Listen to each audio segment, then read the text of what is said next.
હાલો મિત્રો, મારી યુટ્યુબ ચેનલમાં તમારું સ્વાગત છે. બધાને જય દ્વારકાધીશ. મિત્રો, વાત કરી માર્કેટની, તો માર્કેટમાં આજે નિફ્ટીએ નેગેટિવ રિટર્ન આપ્યું છે અને આજે આરબીઆઈ પોલિસી હતી, જેમાં હિસાબે આપણે આજ માર્કેટમાં વોલેટિલિટી જાજી જોવા મળી હતી.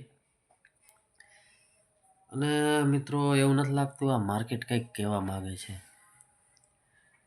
કેમ કે ઉપર ચડી નથી શકતું ને મને એવું લાગે છે આ ઓલો વાવાઝોડું ન આવે ને તે પેલા કઈ શાંતિ હોય, આ એ શાંતિ મને લાગે છે વાવાઝોડા પહેલાની. કેમ કે આપણે કોઈ જોયું નથી કે મંદી શું કહેવાય. આપણે તો તેજી જોઈ, મસ્ત તેજી, જ્યાં પૈસા નાખો ત્યાં પૈસા બને, જ્યાં પૈસા નાખો ત્યાં પૈસા બને. આ મંદીના માહોલ મને એવું લાગે છે કે આ માર્કેટમાં તમે હારા સ્ટોક પકડો ને તોય આપણે એમ થાય છે હજી નીચે જશે એવું લાગે છે.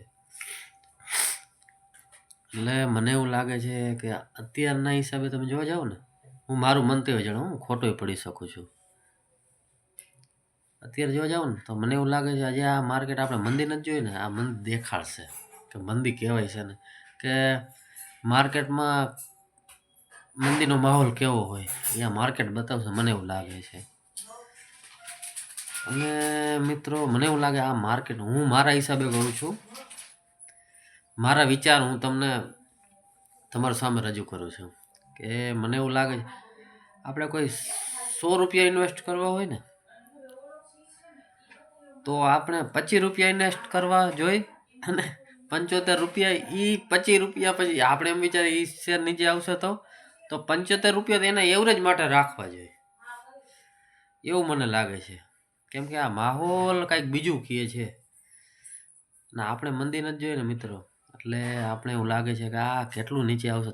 તમે એકવાર વિચારો કે આની પહેલાં મંદી કેટલી વાર આવી, કેટલી વાર શેર માર્કેટ નીચું ગયું, શું કાંઈ.